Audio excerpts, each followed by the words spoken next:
माँ, बेटा और बीवी की एक रोचक कहानी पार्ट 1।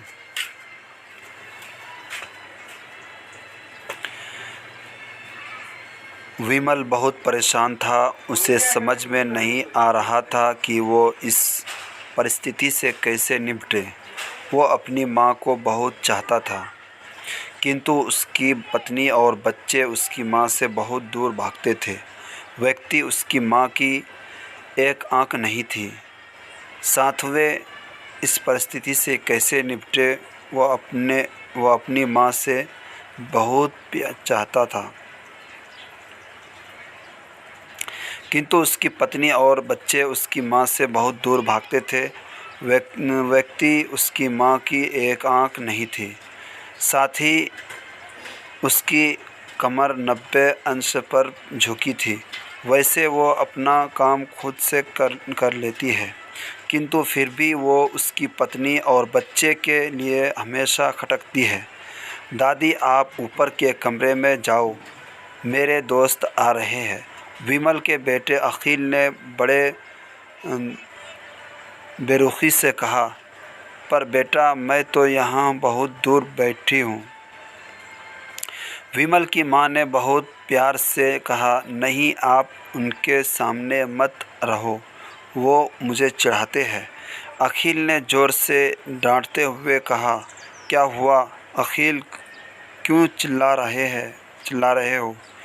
विमल की पत्नी कामनी ने किचन से ही आवाज़ लगाई, देखो ना माँ, ये दादी यही ड्राइंग रूम में बैठी है और मेरे दोस्त आ रहे हैं। अखिल ने शिकायत भरे लहजे में कहा, माँ जी, आप ऊपर चली जाओ, क्यों हम लोगों को लजवाती हो? कामनी ने बेटे का पक्ष लेते हुए कहा। बेचारी सरस्वती चुपचाप उठकर जीने के सहारे ऊपर जाने लगी। कमर झुकी होने के कारण उन्हें ऊपर चढ़ने में बहुत परेशानी हो रही थी, किंतु वो पूरी ताकत से ऊपर के लिए अकेले कोने वाले कमरे में जाकर बैठ गई। विमल बाजू के कमरे से सब कुछ सुन रहा था। उसे कष्ट हो रहा था कि उसकी माँ को अपमानित होना पड़ रहा है, किंतु वो हंसिया था। अगर वो कुछ कहता है तो पत्नी और बच्चे उसका विरोध करने लगते हैं। दूसरे उनके तर्क भी सही लगते हैं। चूँकि वो एक प्रशासनिक अधिकारी था, उसका सामाजिक स्तर बहुत ऊंचा था। उसकी ससुराल भी एक ऊंचे घर में थी। वो चुपचाप इस तरह हर दिन अपनी माँ को अपमानित होते देखता रहता था।